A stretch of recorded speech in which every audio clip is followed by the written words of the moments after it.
(2024년 8월 15일) 광복절입니다. 히든풋볼 목요부. 안녕하세요, 황대현입니다. 반갑습니다. 네, 안녕하세요, 이주원입니다. 네. 안녕하세요, 박찬호입니다. 안녕하세요, 장경훈입니다. 왜 그래요, 오늘 지금 초반? 아니, 안녕하세요 이렇게 하고 이제 넘어갔는데 반갑습니다를 붙여가지고 네. 네. 사실 반갑지도 않잖아요. 사실 반갑습니까? 솔직히 하나도 안 반갑잖아요. 네. 시청자분들은 반갑죠. 아 그렇지 않잖아요. 솔직히. 저희 방송을 이렇게 봐주시는 분들이 네, 네. 근데 뭐 본인이 별로 안 반갑습니다. 반갑군요. 저는 사실 그냥 그래요. 네. 그냥 그렇죠. 아, 솔직히 서로. 얘랑 네. 나랑 지금 피곤해 네, 지금. 아니, 뭐, 피곤하기보다 씨. 피곤할 수도 있고 새벽 중계는 뭐 익숙해졌는데 그냥 뭐 그래요. 네, 네. 뭐 반갑지도 않고 네, 네. 뭐 그렇다고 해서 뭐 오지 마! 막 이것도 그것도 아니고. 네. 근데 뭐 열심히 재밌게 이제 방송할 생각은 있고요. 네. 네, 그렇습니다. 네. 좋습니다. 자, 오늘 이제 새벽에 뭐 이미 커뮤니티 실드 때부터 이제 시작을 했기 때문에 뭐 해축구 시즌은 뭐 본격적으로 개막은 했다고 볼 수 있고, 오늘은 UEFA 슈퍼컵이 있었습니다. 레알 마드리드와 아탈란타, 이 챔피언스리그 우승팀 그리고 유로파리그 우승팀 간의 맞대결이 있었는데 결과는 레알 마드리드의 2대0 완승이 됐습니다. 저희가 이제 뭐 많은 분들이 아마 궁금하실 거예요. 은바페가 오늘 선발로 나왔고 심지어 이제 골도 넣었기 때문에 은바페를 레알 마드리드에서 이제 어떻게 쓸까? 그리고 안첼로티는 은바페를 어떤 식으로 이제 활용을 할까? 왜냐면 어제 이제 비, 호 다 선발이었거든요. 그래서 이제 이게 교통정리가 어떻게 됐을까? 왕비호니까 되게 비호감처럼 들리네. 그러니까 옛날에 왕비호가 있었죠. 그러니까. 네. 호응비. 예. 뭐야. 그 사람 왕비호 그 사람 뭐였지? 유행어가 뭐였지 그때? 뭐 국민요정 정경비 포레버 뭐 그런 거 있었잖아. 그 전에 뭐 이렇게 뭐 했을 때 비호감 대사가 있었는데 그걸 모르겠네. 시작할 때 그 뭐 하는 멘트가 있었던 것 있었는데 같은데. 자기만의 원래 그런 게 있잖아. 네.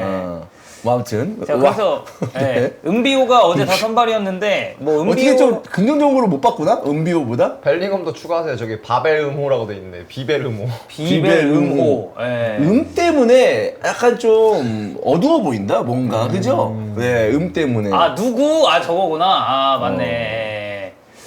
예, 근데 뭐 착 붙는 건 별로 없긴 해요. 예, 은비호. 예, 은비호. 어제는 은바페, 호응벨비. 비니시우스, 호드리구. 은비호벨. 네, 근데 뭐 그냥 별로네요. 네. 네. 옛날 BBC가 참 좋았다 그럴 때가. MSN. 뭐 예, 그런 이런 거. 것들. 네. 마누라. 이런 거는 입이 착착 네, 붙었었는데. 그렇습니다. 예. 네. 자, 그래서 어쨌든 은비호가 이제 다 선발이었고 이들의 교통정리는 어떻게 될 것인가 궁금해하시는 분들도 많겠지만 이 부분에 대한 좀 구체적인 얘기, 그리고 특히 은바페에 대한 이야기는 저희가 이따가 또 이제 그 게리뉴의 시선으로 네. 따로 네. 다룰 예정이기 요즘 때문에. 별명이 몇 개입니까? 그러게. 아니, 네. 무리뉴를 가장 몇 개 있어요. 그러니까 일단 이제 개눈깔이 이제 시초였고, 네. 그다음에 이제 과르디올라 추종자는 이제 게르디올라, 네. 예. 그리고 이제 무리뉴를 가장 좋아하기 때문에 이제 게리뉴. 그리고 축구할 때 보니까 이제 약간 또 그 왼쪽 풀백에서 되게 잘하더라고요. 이제 개세 가야. 네. 제가 이제 계속 만들어내고 있거든요. 근데- 발렌시아를 또 좋아하시니까. 카르디올라하고 무리뉴 네. 어떻게 보면 상당히 대척점에서 있는 그렇죠, 사람들인데. 그렇죠. 예. 네. 자, 그래서 개눈가리 시선에서 여러분들 이따가 저희가 다룰 예정이니까 저희 오프닝 때 슈퍼컵은 그냥 간단하게 좀 전체적인 이야기를 좀 위주로 해보겠습니다. 자, 어쨌든 이제 두 분께서 이제 중계를 하셨으니까 주원이 형은 이 슈퍼컵 뭐 레알과 아탈란타의 경기 뭐 전체적으로 좀 어떻게 보셨나요? 저는 사실 이제 뭐 중계 때도 말씀드렸지만 곧 있으면 아프리카 슈퍼리그가 시작이 됩니다. 그래서 그 팀을 맡아서 이제 여러 인플루언서들, 연예인들하고 이제 같이 팀을 만들어서 참가를 하고 있는데 저희가 이제 전술이 두 가지가 있는데 하나가 이제 쓰리백이에요. 네, 백스리가 네. 사실 백스리가 이제 메인이잖아요, 저희가. 네. 예. 그래서 좀 뭐 바꿀 수도 있는데 아무튼 백스리인데 이제 아탈란타가 백스리 썼잖아. 그래서 그런 걸로 좀 비교하면서 집중해서 봤는데 네. 야, 씨 아탈란타 수비가 너무 좋은 거야. 아니, 전반전에. 아니, 뭐 그럼 이스타 FC랑 지금 비교해서 얘기하는 그래도 거예요? 그러니까 너무 좋은 거야. 네. 수비 이렇게 하는 거구나라고 네. 하면서 괜히 이제 사실 쓰리백이나 우리 이제 그 팀원들한테 해야 될 전술적인 이야기들을 좀 공부를 할 수밖에 없잖아요. 네네. 그걸 빗대서 보니까 경기가 재밌더라고. 또 아탈란타가 전반전에 잘했고. 그러면 약간 또 몰입도 된다. 네, 몰입도 그 경기에. 되고. 예. 네, 그래가지고 꽤 재밌게 좀 봤는데 일단 기본적으로 이 음바페의 활약은 나중에 얘기할 거지만 네. 선발 명단만 딱 봤는데 그 9번에 음바페가 딱 박혀 있는데 와, 위압감이. 아니 그냥 이 이제 레알 마드리드 팀을 이제 갈라티코라고 하잖아요. 그쵸. 음바페 한 명이 왔을 뿐인데 한 서너 명이 온 느낌인 거야, 그냥. 아, 체감상으로? 체감상으로. 이건 메뉴는 하나 시켰는데, 3, 4인분급의 어떤 메뉴가 온 듯한 느낌이 드는 거지. 너무 위압감이 압도적인 거지, 그러니까. 그러니까 서비스 했는데 막 깐풍기 주고 이런 그래가지고 느낌이잖아. 야, 이 음바페 효과가 이제 그냥 이름만으로도 이제 나타나는구나. 거기서 저는 좀 선발 먼저 보자마자, 예, 막상 이제 음바페 선발일까 말까 이렇게 생각하다가 딱 이제 포메이션을 딱 열었는데, 딱 최전방에 9번 음바페 써있자마자 와, 이건 끝났다. 이미 경기도 전에 끝난 느낌이 들었죠. 저도 어제 이제 선발 라인업 딱 보고 든 생각은 왼쪽 풀백 정도 제외하면 이게 진짜 지구방위대가 아닌가. 예, 이제 펠랑은 어쨌든 그러니까 뭐 다른 선수들의 뭐 지난 시즌 활약이나 그런 이름값 이런 거에 비하면 전 살짝 이제 그 격차가 좀 있다고 보는 입장이거든요. 저는 거기서 약간 좀그 덕현이 말에 동의를 하면서도 네. 하나 말씀을 드리겠습니다. 네. 사실 그 맨디의 그 이미지, 맨디의 상황들, 사실 제가 경기를 어제 유심히 봤잖아요. 네. 그 레알 애들이 너무 무시하더라. 맨디를? 왼쪽 풀백 너무 무시하더라. 왜, 새끼들이. 왜, 이거 왜, 한마디 해줘야 왜? 되는데. 그 혹시 약간 그 풀백 감수성 지금 폭발하는 그 건가요? 감수성이 좀 있긴 하지만 네. 이거 진짜 너무 무시하더라고요. 왜? 특히나 후반전에 네. 그 브라임 디아스가 들어왔습니다. 이 친구 같이 그 벤치에서 막 나온 친구인데 맨디 선발이었잖아요. 네. 한 장면이 딱 있었어요. 왼쪽에 그 정말 허허벌판 완전히 뚫렸을 때가 있었거든요. 네. 그냥 주면 돼. 네. 주면 맨디 아마 통짜 났을지도 몰라. 예? 네. 그걸 길수가 안 주더라고. 그 장면을 보면서 얘 지금 맨디의 이미지, 물론 본인이 만든 것도 있겠지만 한 반 이상은 이거 팀원들이 지금 맨디를 안 도와주고 있다. 저는 이 말씀도 좀 드리고 싶습니다. 전지적인 이제 맨디 네. 시점에서. 그냥 안 주는 애들이 있거든요. 네, 특히 풀백 포지션에 있어서 제가 알게 모르게 좀 많이 느꼈어요, 예전에. 네. 네. 아, 형 뛸 본인이 때. 공을 너무 많이 못 받았다? 네. 어. 그 지금 대구에서 오래 뛴 그 황선필이라는 친구가 있거든요. 네. 우리 나 이제 고등학교 때 주장이었는데 네. 꼭 그 중앙 미드필더였는데 유독 나한테 안 준 느낌이 있었거든요, 사실. 네?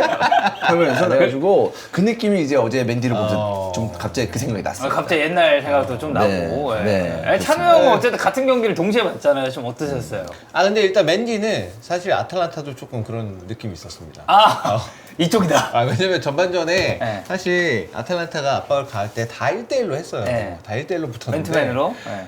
맨디만 자파코스터가 약간 거리를 두더라고. 요다른 애들은 다 짱구 가까이 느낌으로. 붙어가. 이렇게 예. 다 이렇게 1대1로 다 가까이 붙어가는데 맨디만 거리를 주더라고. 전 처음에 그거를 저쪽에 비니시우스가 있으니까 맨디는 일단 냅두고 자파코스터가 혹시라도 비니시우스 움직이는 걸 신경 써서 조금 더 그쪽에 이제 바로 이제 수비 2대1 상황 만들려고 그렇게 하나 보다라고 생각했는데 시간이 좀 지나고 보니까 그게 아닌 것 같아. 그러니까 좀 지나고 나니까 어차피 맨디 쪽으로 공을 가면 저기서 공이 앞으로 잘 못 나오니까 저긴 그냥 냅둬도 되겠다 라고 가스페리 감독이 생각한 게 아닐까. 애초에 전술 구성을 할 때 자체가. 다른 애들을 내주면 저기 앞으로 전진 패스가 나가는데 네, 저쪽은 줘도 전진 패스가 잘 못 나가니까 야, 너 약간 뒤에 있어라. 맨디는 괜찮다. 차라리 약간 비니시우스 신명은 쪽을. 나더라고 이런 느낌으로. 신명은 나더라고. 네. 그런 느낌으로 맨디는 좀 냅둬도 되겠다. 약간 그런 느낌을 받았어요.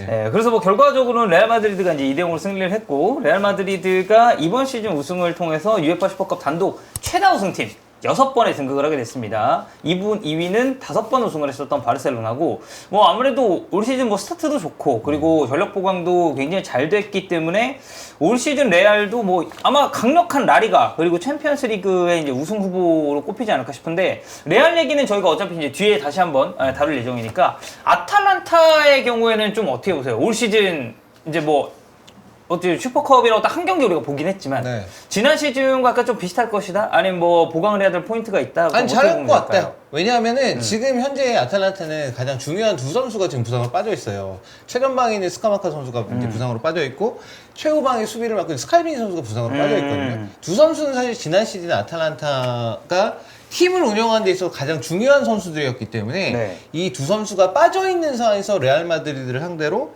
전반전에는 아탈란타 본인들이 잘하는 스타일들을 마음껏 보여줬기 때문에 레알 마드리드랑 해서 그 정도의 경기력을 보여줄 수 있는 팀이 그렇게 많다고는 생각하진 않아요. 근데 그럼에도 불구하고 전반전 어쨌든 주도권은 아탈란타가 조금 더 많이 갖고 있었다고 생각해 보면 그런 걸 생각해 보면 아탈란타 나쁘지 않을 것 같고, 그 다음에 뭐 중계 때도 얘기를 했지만 기대되는 부분은 하나입니다. 사실 아탈란타가 이번 시즌에 이제 영입한 선수 중에 중요한 선수 두 선수가 있어요.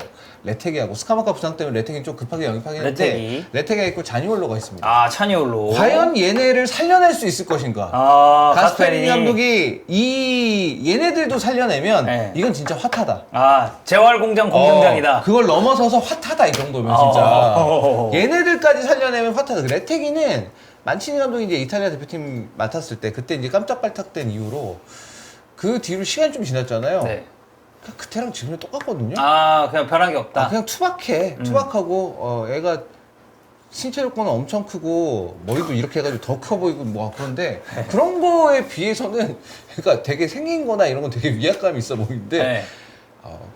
그냥 허당. 그냥 그래. 그냥 그러고 그런데 그래서 하여튼 그들까지 살려나면 좋고 나머지들은 놓고 보면 뭐 일단 전반적으로 봤을 때 이제 압박을 가하는 수준이나 이런 것들은 지난 시즌에도 워낙 좋았었고 이번 시즌도 그런 부분은 뭐 크게 달라질 것 같지는 않다는 생각이 들어서 이번 시즌도 아탈란타를 상대하는 팀들은 고생 많이 할 것 같다. 어차피 뭐 했어요. 전술적인 기조가 갑자기 변할 일도 없을 것이고. 네. 예. 좋습니다. 아탈란타 그리고 레알 마드리드. 뭐 레알 마드리드 얘기는 말씀드렸듯이 저희가 개눈가리 시선에서 다시 한번 다루도록 하겠습니다. 자, 레알 마드리드가 어쨌든 슈퍼컵 우승을 하면서 뭐 올 시즌의 스타트를 정말 잘 끊었는데 뭐 여전히 가장 강력한 라리가 우승 후보죠. 네. 뭐 지난 시즌에도 좋은 퍼포먼스를 보이면서 뭐 지로나, 뭐 바르셀로나 경쟁을 했지만 결국 우승을 땄고. 근데 사실 지난 시즌 영입을 꽤 잘했음에도 살짝 아쉬웠던 팀이 이제 아틀레티코 마드리드였거든요. 예. 그래서 오늘은 저희가 아틀레티코 마드리드에 대한 전반적인 걸 한번 짚고 넘어갈까 합니다. 자, 지금 이적 시장에서 제가 봤을 때 뭐 스페인뿐만 아니라 전 세계를 놓고 봤을 때도 아틀레티코 마드리드만큼 이제 보강이 좀 알찬 팀은 몇 없다라고 생각을 하고 있는데 그 아틀레티코의 주요 인아웃을 올 시즌 먼저 살펴보고 갈게요. 자, 일단 주요 들어온 선수. 비아레알에서 쇠를로트를 영입했고요. 그리고 맨체스터 시티에서 훌리안 알바레스를 오피셜로 띄웠습니다. 그리고 소시에다드에서 르노르망을 영입을 하면서 수비적인 보강에 성공을 했죠. 그리고 이외 내보낸 자원들 모라타, 쇠윤지, 사비치, 가브리엘 파울리스타, 사울 니게스 뭐 임대긴 하지만 그리고 에르모소 데파이 비톨로가 이제 정리가 됐습니다. 갤러거가 왔다 갔죠. 갤러거는 이제 잠깐 그 문 열었다가 이제 다시 닫고 나갔죠. 예. 갤러거는 지금 이제 첼시로 런던으로 이제 돌아가고 있다라는 갤러거 돌아갔다는 문도 못 연 거 아닌가요? 예. 똑똑했는데 안 열어준 거 아니에요. 예. 갤러거는 이거 어떻게 해야 돼? 지금 방법이 없는 거예요? 아니 그 얘기 있어. 주앙 펠릭스랑 바꾼다. 네, 그러니까 뭐 주앙 펠릭스를 이제 원래 첼시가 데려오려고 했었던 게 이제 사모르디온이었는데 오모르디언이었는데 근데 이제 오모르디온이 뭐 들린 바에 하면 뭐 메디컬에서 뭐가 살짝 이슈가 있어가지고 뭐 떨어졌다 뭐 이제 이런 보도가 있어요. 하여튼 그게 이제 빠그러지면서 그 첼시가 야 갤러거야 너도 돌아와 이렇게 된 거야 그냥. 그럼 주앙 펠릭스 그러면 첼시로 간다고? 아니 그러니까 그런 얘기가 그게 이제 있어요. 둘이 바꾸는 형태 비슷하게 되는 펠릭스 걸로. 첼시에서 한 골 때면 한 8번 맞추고 가지 않았나요? 잘 못했죠. 네. 그리고 내 생각엔 그 느낌이었는데. 그 기간 동안 이제 초반부터 퇴장도 당하고 리그 경기에서 그랬던 네. 느낌이 있습니다. 네. 그래서 뭐 이런 선수들이 왔는데 뭐 지금 아틀레티코 마드리드 이적 시장은 계속 진행이 좀 되고 있고 올 시즌 뭐 지금까지 뭐 추후에 좀 추가적인 영향이 더 있을 가능성도 있지만 장코치님이 보시기에 지금까지 이적 시장 이건 매우 잘 보내고 있다라고 봐야겠죠? 이건 압도적이죠 거의. 뭐 영입 자체가 많지는 않잖아요. 영입 자체가 많지는 않은데 일단 근데 쇠를로트, 뭐 훌리안, 그다음에 르노르망 있는데 쇠를로트랑 르노르망은 따지고 보면 이제 라리가 내에서는 이제 검증이 이미 될 만큼 된 선수들이고 그리고 특히 르노르망은 이번에 유로 때도 굉장히 잘했잖아요. 르노르망이 뭐 상대적으로 뭐 수비맨디 같은 선수는 이제 좀 빅리그 뭐 아스날 이적설도 작년부터 계속 좀 있었고 맞아요. 그건 그 전부터도 있었다 보니까 올 시즌 뭐 리버풀도 이제 계속 있었다가 결국에 네. 안 가는 것 같긴 한데 네, 그래서 팬들이 인지 자체가 좀 돼 있는 상태였죠. 뭐 주전으로 나오진 않았지만 얘는 잘한다. 근데 이제 르노르망은 따지고 봤을 때 이제 대표팀 이제 선발 라인업에 포함이 됐을 때 뭐 유로 시작할 때만 하더라도 뭐 얘 뭐냐, 뭐 얘 뭔데 뭐 하고 그리고 좀 약간 스페인 오래 보신 분들은 약간 그게 스페인 내에서도 그렇고 이슈가 있었던 게 라모스 그래도 뭐 발탁해서 쓸 법하지 않냐 이런 얘기들이 끝까지 있었거든요. 그거에 대한 약간 어떻게 보면 아쉬움이 드는 선수였는데 되려 뭐 유로 때 다시 한번 이제 자기가 왜 대표팀 주전으로 뛰었는지까지 이제 좀 증명이 됐고 그러다 보니까 이제 아틀레티코 왔을 때도 굉장히 잘할 걸로 전 예상이 됩니다. 그리고 이게 수비 캐릭터 자체가 최근에 보게 되면은 그러니까 뭐 지난 시즌 성적이 이제 기대치만큼 못했다 이런 얘기들을 저희가 좀 많이 하는데 아틀레티코. 예, 네. 이게 아틀레티코가 보면은 수비할 때는 이제 보통 5-3-2를 많이 하니까 근데 5-3-2 했을 때에 그 옛날에 우리가 알던 그 아틀레티코 느낌이 좀 아닌 경우들이 꽤 있었거든요. 특히 이제 원정 경기 저도 맞아요. 중계 많이 했지만 원정 가서 막 먼저 넣었다가 이제 실점하고 그러면서 경기 승점 3점 못 따는 경우가 많았는데 이제 백스리 센터백들이 사실은 조금 예전 같지 않았다 이런 부분들을 얘기할 수가 있을 텐데 이제 그런 부분에서 직접적으로 좀 해결이 될 수 있는 선수인 거죠. 이 나간 자원들은 그럼 다 정리 좀 잘한 자원들이라고 보세요? 네, 그리고 그러니까 저는 인아웃에서 이미 지난 시즌 왜 안 됐는지에 대한 답이 어느 정도 나와 있다고 봐요. 나간 선수 보세요. 쇠윤주 나갔죠, 사비치 나갔죠, 파울리스타 나갔죠, 그리고 에르모소도. 에르모스 나갔어요. 그러니까 이 선수들이 다 뭐 막 무슨 뭐 완전히 뭐 기대 이하였다, 뭐 기준 미달이었다 이런 건 아니지만 제가 방금 말씀드렸던 것처럼 원래 그 아틀레티코라는 구단의 그 아이덴티티, 그 고통받을 줄 아는 그 백라인 그게 사실 예전 같진 않았는데. 이제 확실히 그런 부분에서 이제 좀 우리가 흔히 얘기하는 이제 세대 교체가 되고 있다. 그리고 그런 부분에서 좀 지난 시즌 아쉬웠다. 이게 보이는 거죠. 그럼 고통받을 줄 아는 그 백라인이 다시 형성이 되는 건가요?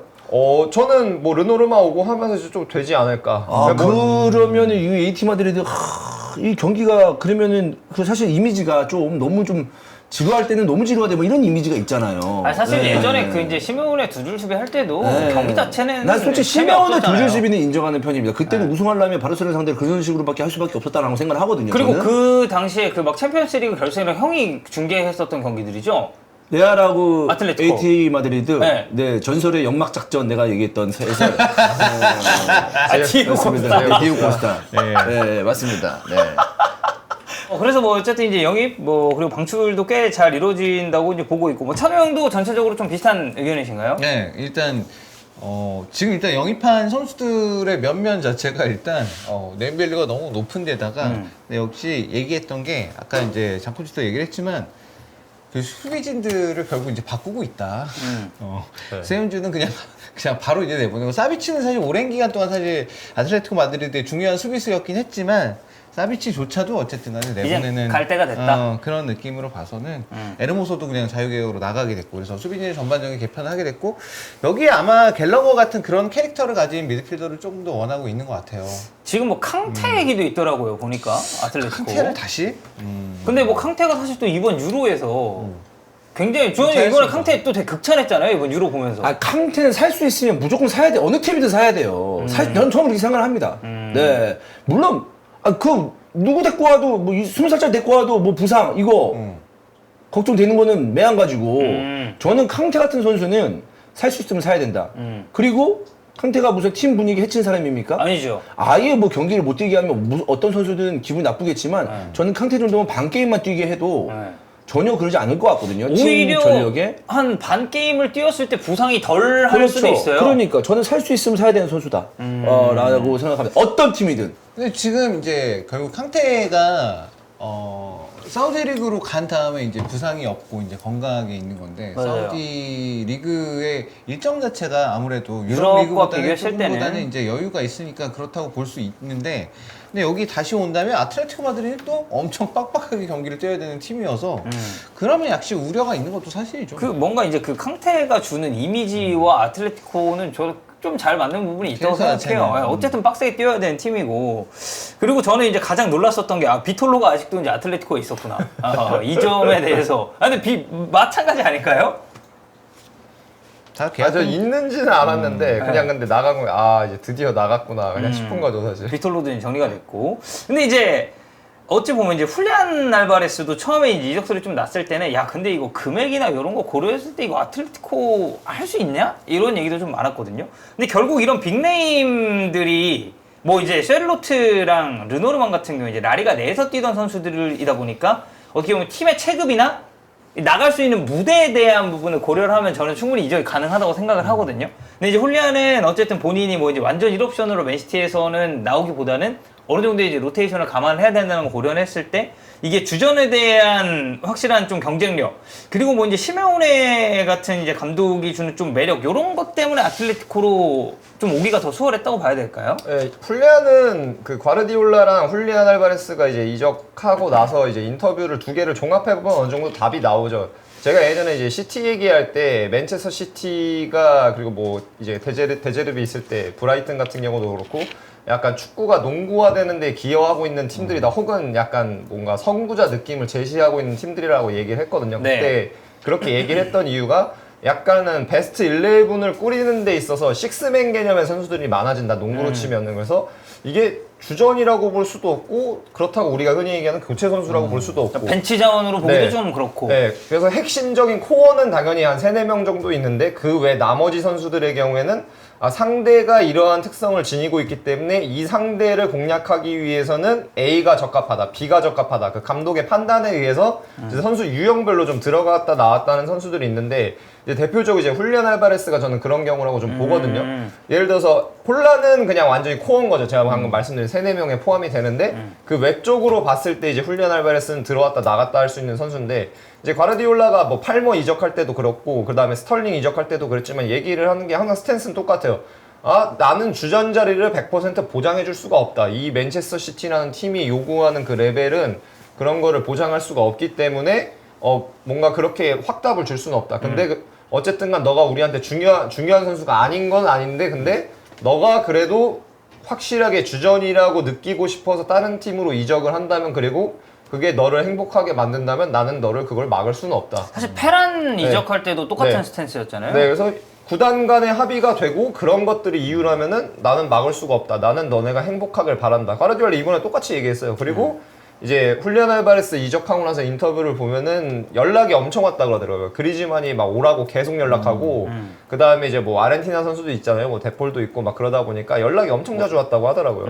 그래서 그런 부분이 아무래도 좀 잘 맞물려서 그리고 또 훌리안 같은 경우는 이제 어쨌든 챔피언스리그 나가고 리그 우승에 대한 가능성이 있는 거를 원했을 텐데 그런 관점에서 보면은 같은 스페인어 쓰는 국가에다가 그 두 가지 조건까지 딱 갖춰진 팀이니까 사실은 뭐 더할 나위가 없었겠죠 아마. 뭐 이제 영어적으로도 뭐 이제 소통에는 문제가 없었겠지만 이제 모국어를 직접적으로 쓰면서 소통하는 건 또 네. 다른 문제니까. 네. 예. 감독이랑 이렇게 뭐 과르디올라도 근데 뭐 스페니시라 상관없었겠지만 뭐 이제 그런 점을 좀 볼 수가 있겠고. 그러면 이제 지난 시즌과 비교해 봤을 때 이제 사실 아틀레티코의 성적이 리그는 4위를 했습니다. 그리고 챔피언스 리그는 좀 아쉽게 도르트문트에게 이제 밀려서 8강에서 탈락을 하게 됐고 아 결승을 갔었어야지. 인테르를 이기고 올라갔는데 누가? 아틀레티코 마드리드 인테르 16강에서 아틀레티코 마드리드한테 졌잖아. 아니 왜 뭐 처음 듣는다는 듯이 그렇게 반응을 하세요? 저는 기억이 잘 안 났어요. 네. 아 인테르가 누구한테 졌는지? 네, 기억도 안 지금 났어요. 인테르 무시하나요? 무시하진 않죠. 인테르 그래도 지난번에 그 챔스 결승까지 간 팀인데 지지난번이요. 지지난번이에요? 네. 그러니까 그렇죠. 지지난번에. 네. 지난번에는 16강에 떨어졌고. 네. 예. 무시하는 거 맞는데. 아, 무세리야 무슨 팀을 어떻게 무시해? 두고 봐. 네. 아니 진짜로. 네. 근데 사실 이제 16강에서 AT 마드리드하고 인터밀란 만났을 때, 네. 그 어떤 대진 자체는 이제 관심을 많이 가지만 이제 16강이라는 게 잘 기억이 안 나잖아요. 16강. 너무 네. 옛날 일이다. 아니 뭐 4강도 아니고 네. 16강인데 그래서 그런 거죠. 그럼 무시하는 거네요. 아 무시하는 건 아니고 16강은 팀이 16개나 있다. 네, 그걸 말씀을 드립니다. 네. 굉장히 담백한 팩트를 그렇죠. 네, 그렇습니다. 역시 추면의 화법. 네. 네. 자, 8강 탈락했고요. 그리고 코파델레이는 이제 4강에서 아틀레티코 클럽한테 탈락을 했는데 저는 이제 지난 시즌 보면 저보다는 이제 영훈이 형이 아틀레티코 중계를 훨씬 많이 했거든요. 근데 이 코파델레이 4강 이거 제가 했단 말이에요. 네.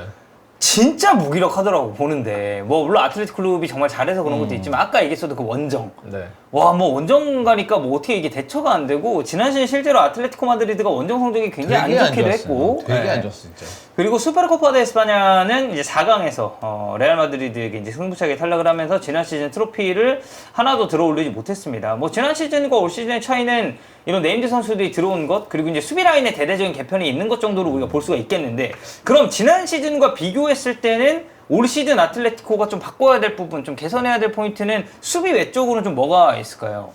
수비 외적으로는 영입되면서 좀 자연스럽게 해결이 될 거라고 저는 봐요. 왜냐면은 특히 이제 모라타가 지난 시즌 나쁘진 않았거든요. 근데 이제 막판에 여기 신경 부상 오고 뭐 그러면서 좀 못 뛰어서 페이스가 좀 많이 죽었었는데 일단은 아까 이제 좀 구체적으로 영입을 안 한 선수 중에 이제 쇠를로트 같은 경우를 좀 언급을 해볼 만할 것 같은데 쇠를로트가 저는 이제 그 터키 있다가 라이프치히로 쇠를로트가 넘어왔었는데 그때가 이제 저 분데스에서 해설 처음 시작할 때였거든요. 오. 네, 그때 나겔스만이 감독이었고 그래서 저는 처음에는 보고 아 얘도 그냥 우리가 아는 그 2m에 육박하는 선수들 있잖아요. 통상적으로 등지고 받고 이제 거기에 이제 강점을 두고 뭐 박스 안에서 뭐 공중볼 경합이라든지 뭐 헤더 따가지고 네. 골 넣고. 네, 그런 거를 좀 생각을 했는데 처음에 교체 투입돼서 데뷔전 봤는데 이게 완전히 아니더라고요. 그래서 저는 나겔스만이 그거를 그렇게 쓰는 건가라고 생각했는데 그 이후로도 쭉 보니까 이 선수는 신장은 엄청나게 커서 방금 우리가 뭐 흔히 얘기하는 뭐 타겟형 스트라이커를 떠올리는데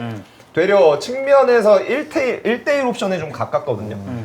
그러다 보니까 이제 지난 시즌 비아레알에서도 그 한 번에 그 몰아넣었던 경기 있는데 그 네 골. 네, 레알 네 마드리드전에서 포트트리 가지 않았었나? 네, 4골인가 넣었던 경기 있는데 그런 경기들처럼 이제 우리가 얘기하는 딱 뒷공간 열렸을 때 수비 한두 명 벗겨내고 이렇게 그냥 쭉 밀고 들어가서 막 약간 탱크처럼 밀고 들어가서 득점까지 가져갈 수 있는 능력이 있거든요.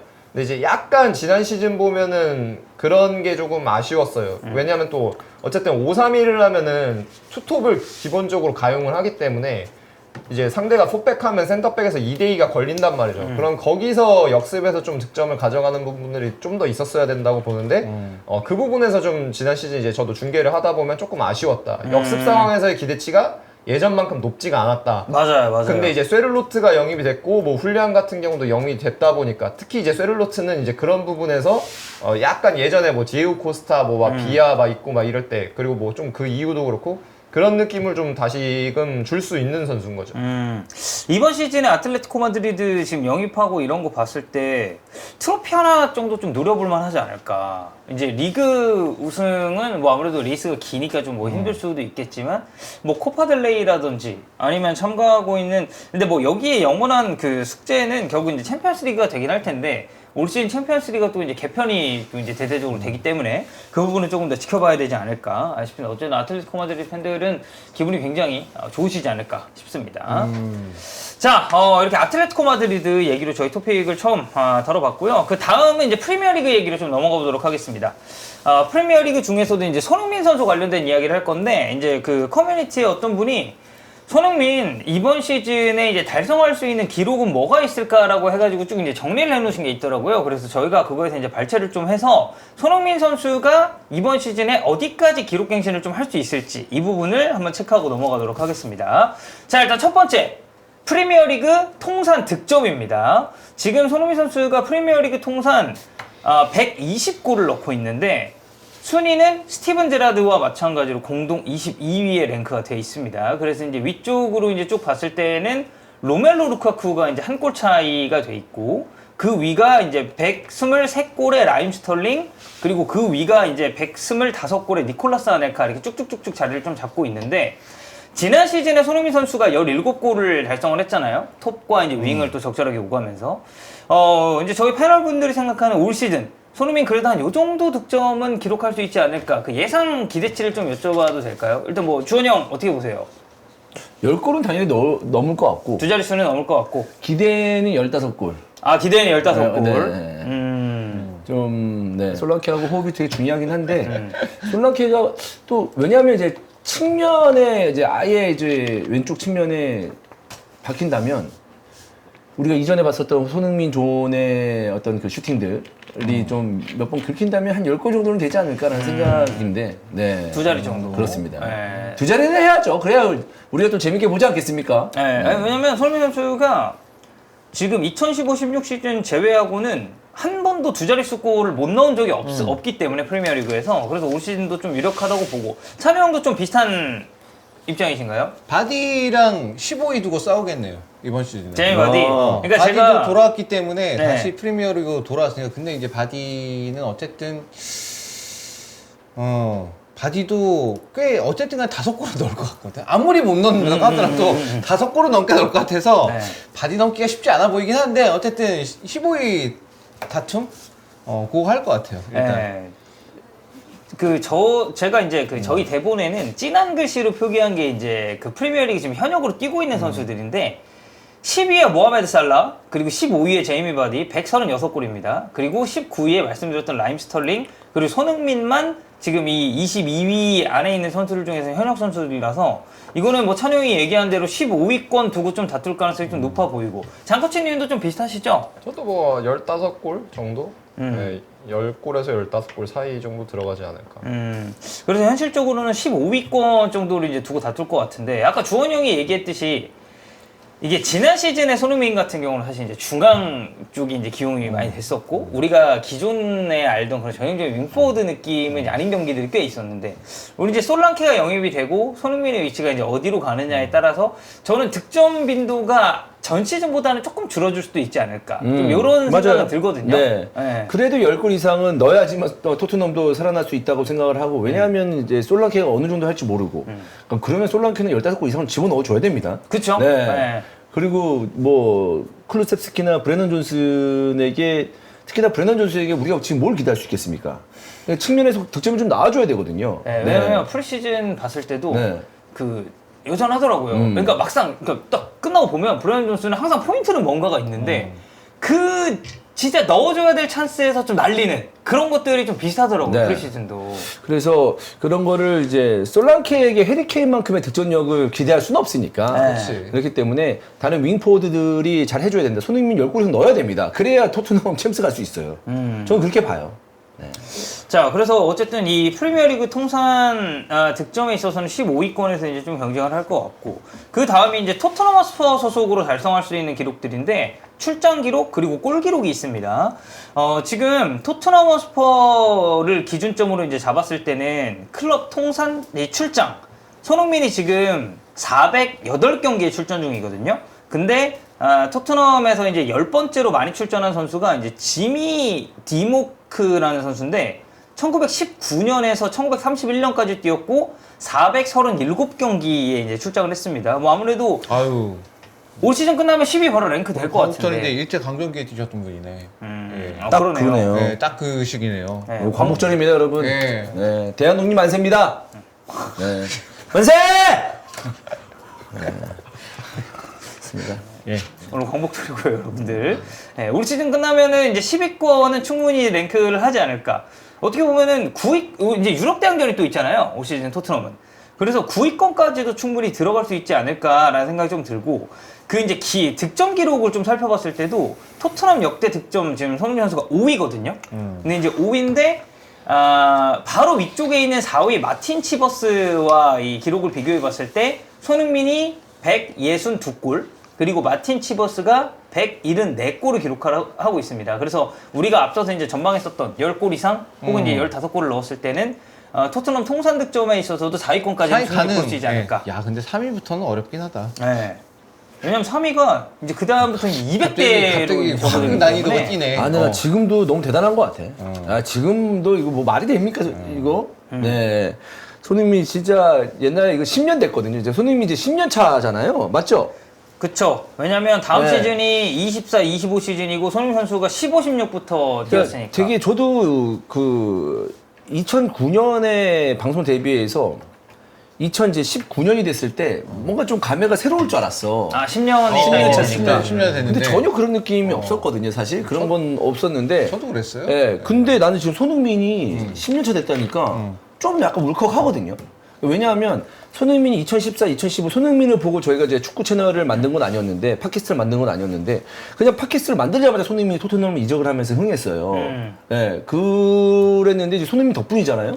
그런데 그 시절이 10년이 됐고, 야, 시간이 너무 빨리 지나간 거야. 옛날 생각했을 때.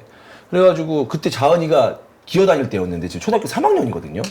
근데 형은 애가 있어서 더 그럴 수도 있겠다. 이게 순식간에 어떻게 이렇게 시간이 빨리 지나갔나라는 생각이 들고, 참 이게 지나온 시절도 참 빨리 지나왔다는 생각도 들고, 앞으로의 10년도 얼마나 빨리 지나가겠습니까? 그래서 또 기대가 되고, 네, 아무튼 뭐 좀 손흥민 10년 차라고 하니까 여러 가지 복합적인 감정이 좀 듭니다. 네, 저도 앞으로의 10년 좀 천천히 갔으면 좋겠네요. 네. 좀 얼마 안 남았거든요. 최근에 10년은 어땠죠? 최근 10년은 진짜 빨리 갔나? 존나 빨리 갔지. 그래요? 그 더 빨리 가겠네. 씨. 야 나만 빨리 가냐? 너도 그러니까. 빨리 가. 네. 두 분이 4살 차이죠? 네. 네, 그렇습니다. 자, 그래서 이제 아마 손흥민 선수는 물론 이제 모릅니다. 사람 이름 몰라요. 근데 죄송해요. 진짜 이 히든 풋볼 이름 네. 이것도 10년이에요, 여러분. 아, 그치. 네. 저희가 지금 하고 있는 게 히든 풋볼이니까. 네, 사실 이거 이렇게 장수하는 축구 그 프로그램이 없습니다. 네. 네. 사실 이제 저는 이제 그때가 좀 생각이 나네요. 갑자기 이제 옛날 뭐 히든 풋볼 얘기가 나와서 하는 말인데. 제가 이제 주원이 형을 처음 만난 날에 그때 이제 영주 형이 오프사이드 녹음 네, 갔다가 네, 이제 네. 처음 만났었거든요. 근데 그날 저녁에 이제 밥 먹으면서 술 한잔 하면서 주원이 형이 이제 그때 영주 형한테 처음 그 얘기를 했습니다. 이제 유료화 맞아. 바꿀 거다. 그래서 이제 저도 이제 히든풋볼이라는 걸 알고 있었기 때문에 유료화를 한다고 했을 때 사실 이제 지금이야 막 이제 해축구도 돈 내고 보고 이러니까 과거에 비해서는 많이 이제 좀 그런 유료화에 대한 인식이 나아졌다고 보긴 하지만 와 그때 이제 팟캐스트 이렇게 해가지고 돈 내고 듣는데 이제 축구 팟캐스트를 돈 내고 듣는다? 근데 저도 좀 그랬거든요. 저 될까?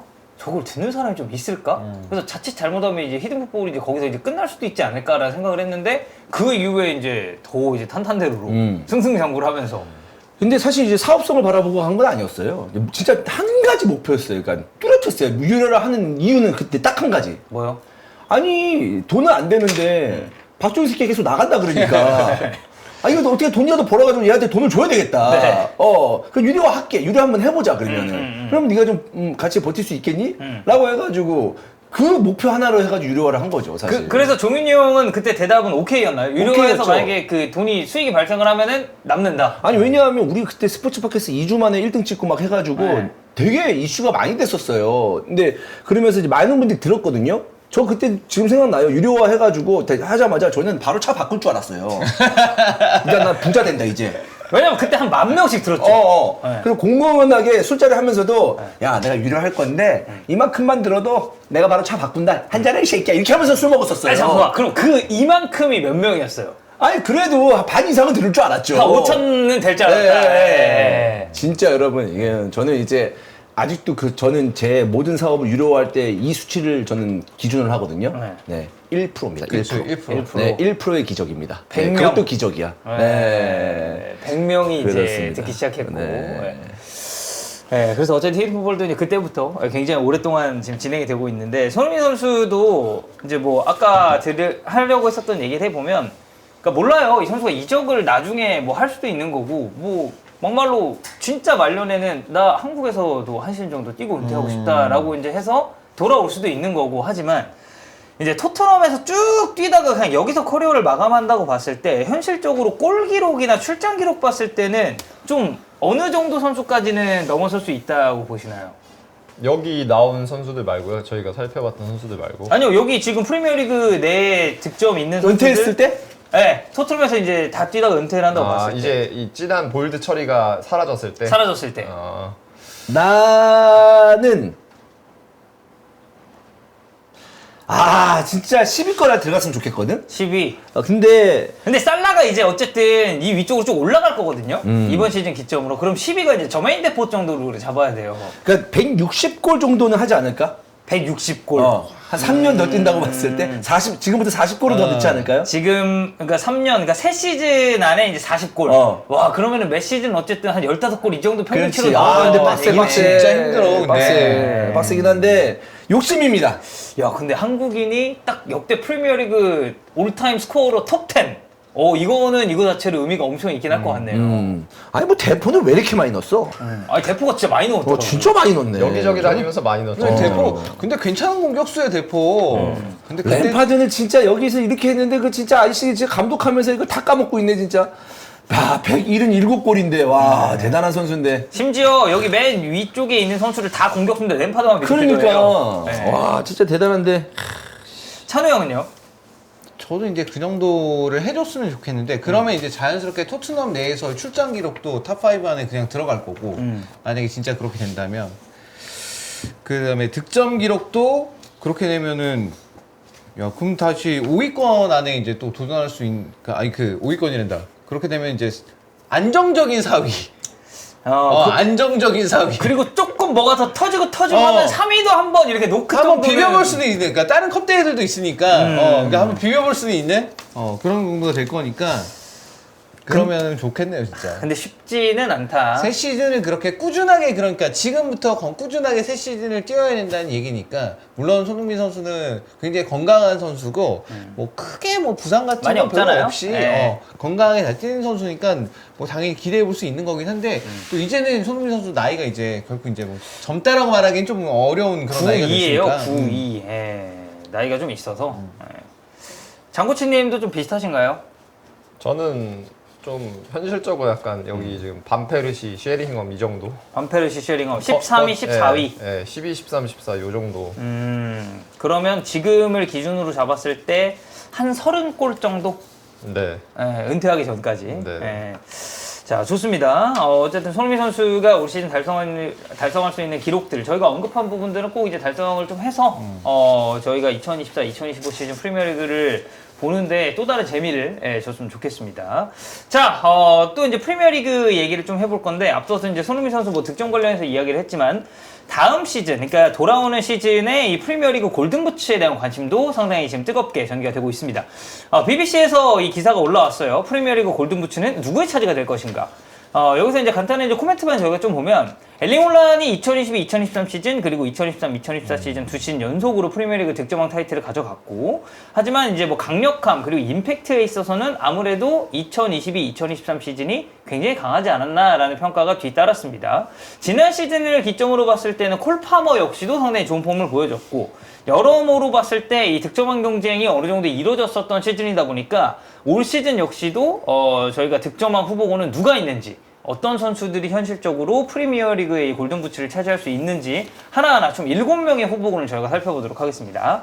자, 첫 번째, 뭐 역시나 엘링 홀란 이야기는 해야 될 것 같습니다. 마무리 능력 너무 좋고, 뭐 경기 지배력도 좋고, BBC에서도 다시 한번 득점왕을 수상할 수 있는 가능성이 높다라고 이야기를 했는데, 이게 기록을 놓고 보니까 프리미어리그 기준으로 잡으면 두 시즌 동안 홀란이 PL 66경기에서 63골을 넣었더라고요. 거의 경기당 이제 한 골에 육박하는 수치를 기록을 했고, 지난 시즌 기록을 봤을 때는 31경기, 29번의 선발, 27골을 엘링 홀란이 득점을 했습니다. 뭐 아무래도 엘링 홀란이 새 시즌 연속 득점왕을 차지할 가능성은 가장 좀 높다라고 봐야겠죠? 저는 거의 유력하다. 유력하다. 지금 이 맨시티의 시스템상 홀란드 득점을 많이 할 수밖에 없고, 그리고 엘링 홀란이 부상이 없는 한 저는 한다고 봐요. 부상이 없는 한, 결정하는 경기가 없는 한 이거는 부상이 없는 한 이거는 다른 선수가 여기에 비벼보기는 너무 어려운 일이다. 그런 생각이 들어요. 그만큼 이제 혼란이 뛰어나고. 주원이 형은요? 저는 만약 아스날에서 스트라이커 포지션에서 영입이 된다면 그 선수를 좀 믿어볼 만도 한데, 홀란드죠. 왜냐하면 다른 지금 뭐 지난 시즌에 골을 넣었던 선수들의 면면을 살펴보면 팀적으로나 선수를 봤을 때 가장 안정적인 게 홀란드예요. 팀적으로도 안정적이고, 그다음에 홀란드의 뭐 컨디션이나 실력도 가장 안정적이지 않나라는 생각 때문에 홀란드가 득점왕은 거머쥐지 않을까라는 생각인데, 저는 그건 있어요. 그러니까 좀 더 쉽게 많은 득점을 하려면 저는 데브라이너의 그 부상이 홀란드의 득점력에도 이제 파괴력에도 영향이 있다고 생각을 하거든요. 그렇죠. 네, 그렇기 때문에 측면에 상대방이 좀 주저앉아서 수비적인 전술을 선택을 했을 때, 공간이 없었을 때 이 데브라이너가 예상할 수 없는 패스들을 넣어주면서 홀란드의 득점을 도와줬던 장면들이 많았었는데, 그런 선수가 중앙에서는 좀 있어야 되지 않을까. 뭐 측면에서 도쿠 뭐 프리시즌 보니까 나쁘지 않았고, 뭐 밥이 부상당하긴 했습니다만은, 그리고 뭐 포든 같은 네, 포든도 있고 하기 때문에 뭔가 데브라이너의 역할, 데브라이너가 또 뭐 100%의 컨디션, 뭐 90% 이상의 컨디션이면은 홀란드와 같이 좋은 컨비네이션을 보여주겠지만, 뭐 데브라이너도 지금 부상에서 자유롭진 않잖아요. 그렇기 때문에 그 선수를 대체할 수 있는 다른 유형의 패서가 있으면 홀란드가 더 많은 골을 득점하지 않을까라는 생각입니다. 앞서 찬우 형도 뭐 맨시 시스템상 홀란이 이제 골을 좀 많이 넣을 수밖에 없는 구조라고 언급을 했지만, 장쿠치님도 좀 비슷하게 보시나요? 홀란이 좀 유력하다. 이게 그러니까 딱 아스날 얘기도 해주셨는데, 그러니까 아스날이랑 특히 시티 같은 경우는 비슷한 게, 그러니까 그 뭐 예를 들어서 피니셔죠. 그러니까 득점을 넣는 이 골을 넣는 선수는 역할이 사실은 조금 다른 선수가 정해줄 수 있어요. 예를 들어서 뭐 우리가 손흥민 얘기를 이제 계속했지만 손흥민 선수 같은 경우가 이제 토트넘에서 득점왕 했을 때 같은 경우 보면은 물론 케인도 당연히 득점을 많이 하지만 팀의 이 메커니즘상 포지션이 뭐냐랑 관계없이 직접적으로 그 피니셔를 하는 선수는 손흥민이었거든요. 그러니까 그렇기 때문에 저는 득점을 하는 게 전혀 이상한 게 아니다. 그리고 그게 선수의 장점을 극대화하는 거였다. 이렇게 그 당시도 좀 얘기를 했었는데 홀란 같은 경우도 결국엔 같은 관점이죠. 당연히 팀의 메커니즘 자체는 다르지만 시티에서 지금 피니셔를 하는 거는 홀란이고 그리고 결국에는 이제 시티라는 팀은 공을 가지고 경기를 제일 오래 컨트롤하는 팀이잖아요. 리그 전체적으로 20개 팀을 보더라도. 그쵸. 혹은 뭐 리그를 벗어나서 유럽 전체로 보더라도 그런 팀에서 피니셔 역할을 한다. 근데 이거 자체는 결국에는 골을 넣을 수 있는 기회가 그만큼 많이 찾아온다는 걸 의미하기 때문에 거기서 일단은 좀 다른 팀이랑 경합이 안 되고 예를 들어서 이건 제가 뭐 개인 방송에서 아스날 얘기할 때도 얘기한 적이 있는데 저도 이제 말씀하신 건 똑같아요. 만약에 아스날이 예를 들어서 이제 뭐 예를 들면은 뭐 블라우비치를 영입했다. 그러면은 블라우비치는 혼란이랑 비벼볼 만해요. 왜냐면 같은 결이니까 둘 다.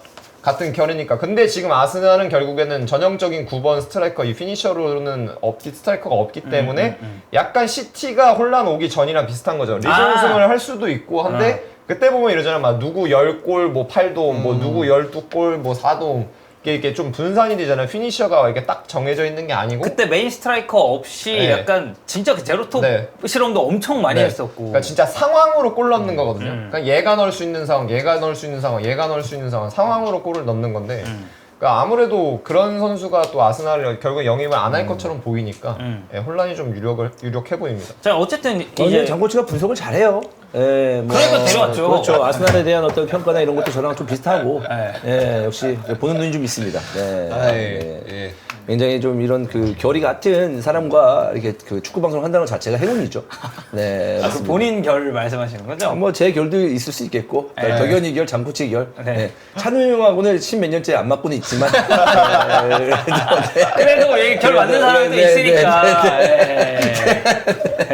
그렇습니다. 그럴 수 네, 있죠. 네, 그렇습니다. 자, 그래서 어쨌든 저희가 전부 다 이제 엘링 홀란이 다음 시즌도 유력하다라고 이제 얘기를 하고 있는데, 자, 그러면 이제 이 외의 후보군들이 누구냐면 콜 파머, 이삭, 올리 와킨스, 살라, 그리고 여기 손흥민 선수도 이제 이름이 올라가 있고, 그리고 마지막 후보가 부카요 사카입니다. 지난 시즌은 파머가 이제 마지막에 막 몰아넣기도 하고 하면서 많이 쫓아왔는데 나머지도 언급해줘요. 솔랑케, 누네스, 그거는 솔랑케는 진짜 이 언급해 언제 이름 여기 올리겠냐? 네, 그 이외 선수들은 좀 그래, 있다가 아이반 토니도 있고. 네. 그러니까 여기서도 그냥 아예 이외로 분류를 한 선수들이거든요. 예, 솔랑케 그리고 다르인 누네스에 대해서는 굉장히 이제 신기한 선수라는 그 표현을 썼습니다. 여기서도. 누네즈 한번 저기 굿 한번 받아야 돼. 저기 한국 한번 와가지고 미신으로 와야 돼. 굿 한번 받고 그래가지고 저기 한번 저기 이게 개조를 해야 돼 한번 정신 개조를. 아니 어려운 건 또 너무 근데 쉬운 이 찬스를 너무 놓치니까. 그게 이제 뭔가 이제 찬영이 굿을 얘기했기 때문에 그런 어떤 샤머니즘에 입각한다면 그 이제 결계가 이제 골대 안에 있는 거예요. 그렇기 때문에 이제 골대를 맞추고 이런 경우가 있거든요. 결계를 부셔야 된다. 그 결계를 풀어야 돼요. 이 부석 같은 거 이렇게 만들어 온다? 아니요. 아직도 많은 팀들, 대한민국의 이제 현존하는 많은 팀들, 저 밑에 조계부터 시작해가지고 네네. 프로팀까지. 자, 고사를 지냅니다. 고사를 지내죠? 근데 어디 뭐 중앙선에서 하냐? 안 그래요. 골대 앞에서 고사를 지냅니다. 네. 그렇기 때문에 그 골대 앞에 지키고 있는 그런 어떤 결계 내지는 그런 어떤 그 우리 그 조상님들한테 돼지물을 갖다 바치면서 거기서 절을 하면서 골라인 위에다가 이제 그 돼지물을 딱 올려놓거든요. 상을 딱 한 다음에 다 모든 팀들이 똑같아요. 모든 팀이 동일하게 거기서 고사를 지내기 때문에 그런 고사 같은 어떤 그런 굿 내지는 그런 그 행사 이런 것들이 필요하지 않을까. 우루과이 선수니까 그 추라스코 하잖아요. 바베큐. 예, 돼지 한 마리 통으로 잡아서. 그렇지. 거기서 바베큐 돌리는 거지. 아이고, 그리고 이제- 아이고 조상님들 잘 부탁드립니다. 이러면서 그리고 어쨌든 볼파볼 하면서 이렇게. 리버풀에서 뛰니까 이제 또 파운드도 이렇게 그 돼지 입에다가 그렇지, 이렇게 좀 그렇지. 찔러 넣어주고. 네, 넣어주고 해야죠. 네, 그렇습니다. 그 저기 그 리버풀 구장에 한번 저기 한국에서 저기 한번 특별히 이렇게 방문해서 방문해가지고 한번 해야겠네. 리버풀이 방안을 해가지고 한번 이렇게 좀 해보는 거는 어떨까요? 아니지 어차피 그 경기장에서 경기를 많이 해야 되나. 안필드에서 안필드 많이 가야지. 해야 그러니까 여기서 리버풀 구단에서 특별 초청 형태로 해가지고 이렇게 가서 거기서 이제 고사도 지내고 굿도 한번 하고 이렇게 하면은 이게 좋아지지 않을까. 그 정도 우리가 이렇게 얘기할 정도로 누네스가 정말 열심히 뛰고 잘하고 뭔가 좀 활동성이 있어서 되게 눈에 띄는데 이 마무리가 좀 그래서 좀 아쉬운 거죠. 근데 사실 누네즈는 나는 좀 어쩔 때 보면서 좀 성급한 것 같아. 그러니까 뭐 성급하다? 그런 마무리 슈팅을 함에 있어서나 뭐 슈팅 그런 게? 자체가 되게 날카로워요. 슈팅력이 있는 선수예요. 네. 예, 있는 선수인데 좀 더 좀 침착함을 좀 가지면서 슈팅을 하면 좋지 않을까? 그냥 심리적으로도. 슈팅 때려야지 막 이렇게 때리는 게 아니고 슈팅 찬스 나왔네 탁탁탁탁탁 자 슈팅 약간 이런 느낌으로 어차피 슈팅은 내가 할 거야 할 수 있어 너무 급하게 생각하지 마 개 이러면서 천천히 해 본인이 마인드 본인이 마인드 컨트롤을 컨트롤 뉴네스 come down 이러면서 볼바볼 하면서 이제 너무 빠르게 안 했으면 좋겠다 너무 성급하다 네, 저는 이렇게 생각을 합니다 네. 어떻게 보세요, 저? 네. 뭐 어느 정도 효과 있을 수 네. 있죠. 그러니까 본인이 좀 내려야 돼. 근데 저도 좀 약간 조급해하는 게 있고 이게 이런 기간을 겪었던 선수들이 나중에 지나고 나서 인터뷰를 해보면 다들 얘기하는 게 심리적인 게 제일 컸다고 얘기를 보통 하거든요. 특히 이제 이적 직후에 이제 뭔가 거액의 이적료를 받고 왔는데 보여줘야겠다라는 부담감. 그런 거에서 솔직히 완전히 자유로울 수는 없으니까. 근데 이제 누네스 같은 경우는 그런 관점에서 보자면 좀 꼬인 거죠. 시작부터 좀 꼬여서 계속 꼬여오는 건데, 근데 또 그러다 보니까 한 번 진짜 풀리면은 그렇지. 심리적으로 해방이 되면 맞아. 막 쭉쭉쭉 들어갈 수도 있죠. 되게 과감하고 좋아요. 슈팅력이 없는 선수가 아니에요. 그 정도 슈팅 때린다는 것은. 근데 그걸 좀 침착하게 생각을 하고 사실 이제 뭐랄까 약하게 때린다고 해서 안 들어가고 세게 때린다고 해서 들어가고 그런 건 아니잖아요. 그렇죠. 그런 어떤 세기의 조절도 필요하지 않을까라는 생각인데 또 누네즈를 스카우팅 했잖아요.